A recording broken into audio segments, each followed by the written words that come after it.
நான் எழுதும் கடிதமே. பொன்மணி உன் வீட்டு சுய்க்கமா, நான் இங்கே சுய்க்கமே.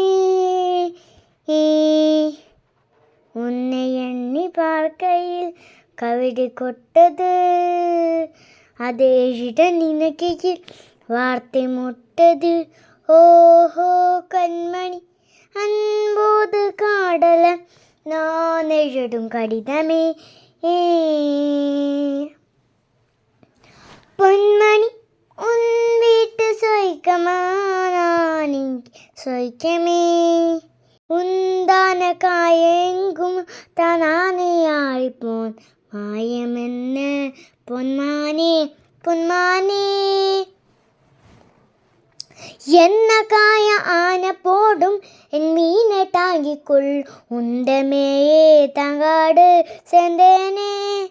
என்ன காடை என்ன என்று சொல்லாம ஏங்கு ஏங்கு அழைக்க